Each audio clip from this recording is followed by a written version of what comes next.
So I waited on purpose to post uh, my thoughts on this election. I'm not shocked that Trump won. Um, I'm surprised at how shocked white America is that he won. Like, where y'all been? Y'all didn't know how your skin folk really were? But here's my thoughts.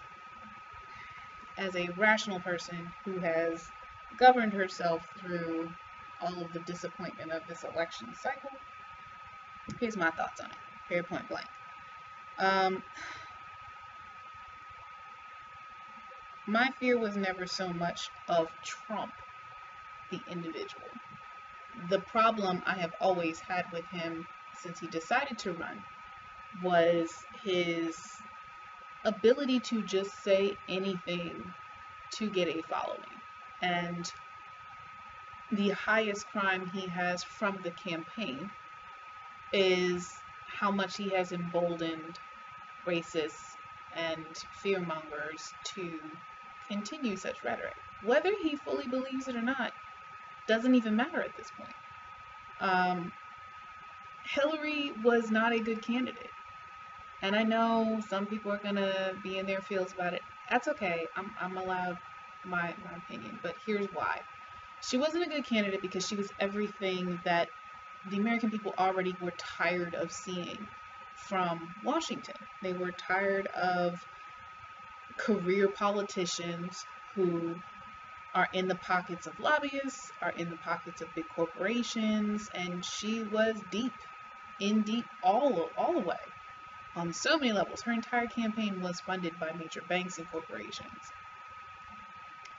I think the reason that you have a good half of the population of this country that just did not turn out and vote at all for anyone is once people found out that the DNC purposely rigged the primaries so that Bernie would not get the candidacy, you lost a chunk of the millennial vote right there. You lost a huge portion of the voter populace because you proved within that act that Hillary was the establishment that people were tired of.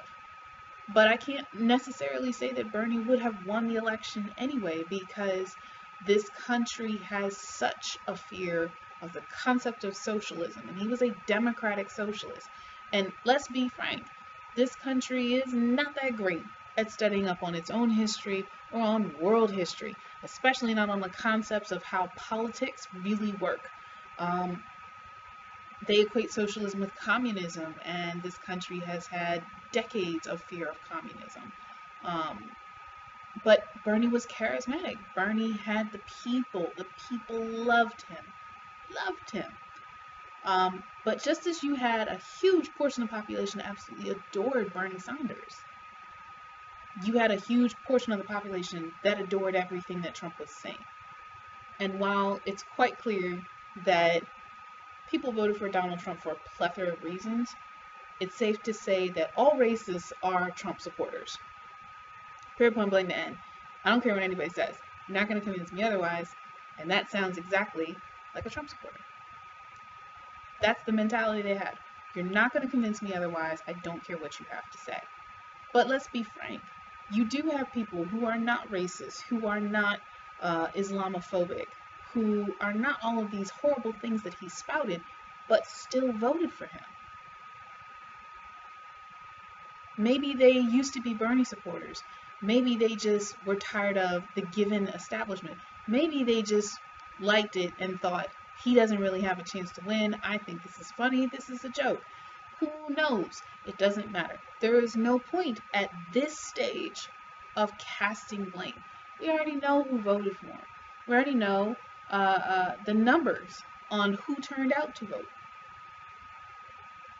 At this point, he's shown his ability to lie, tell the truth, turn around and lie again, be for something, be against it, flip, flop, flip, flip, flip, flip, flip.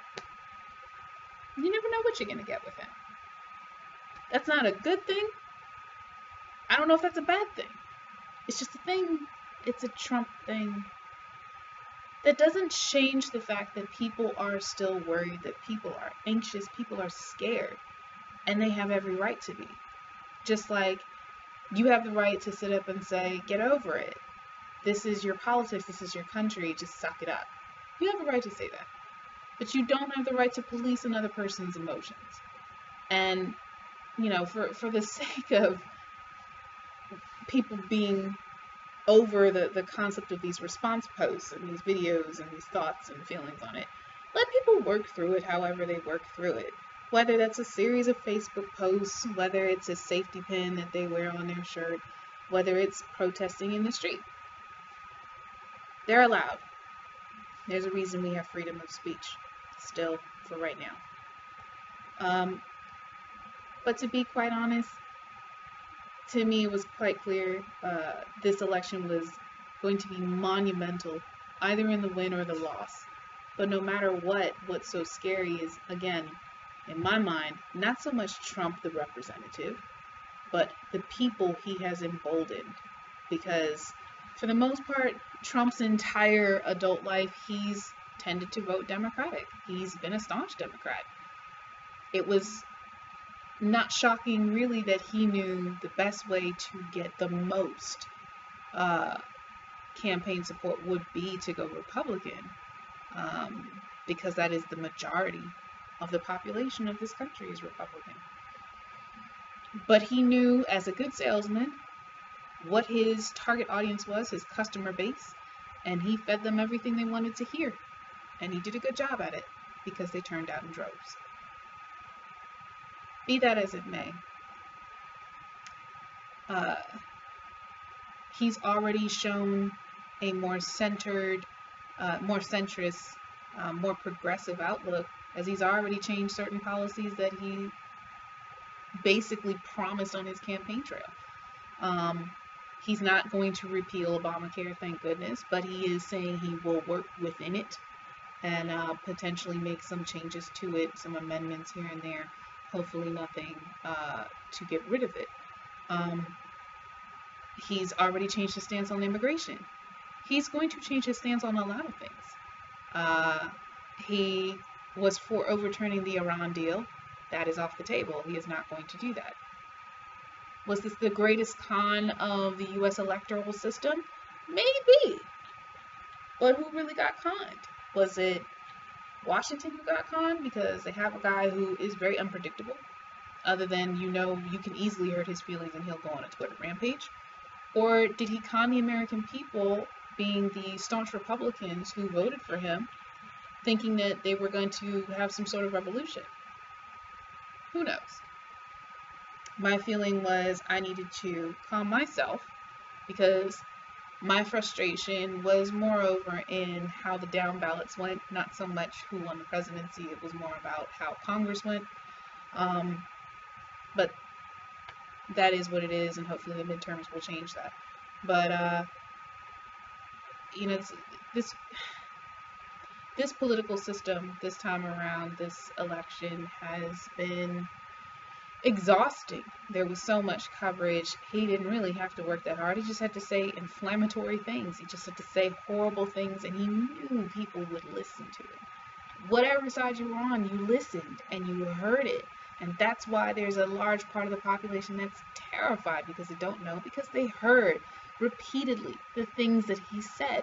And then you've got a large part of the population that's emboldened to act upon these horrible things that he has said.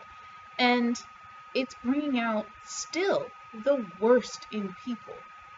But if he really wanted to affect any kind of change in this country, regardless of the outcome of the election, bringing out the worst in the situation and in the people is not the way to go. Safety pins, profile picture changes, Twitter rants, and Facebook posts, and video blogs, and all of that.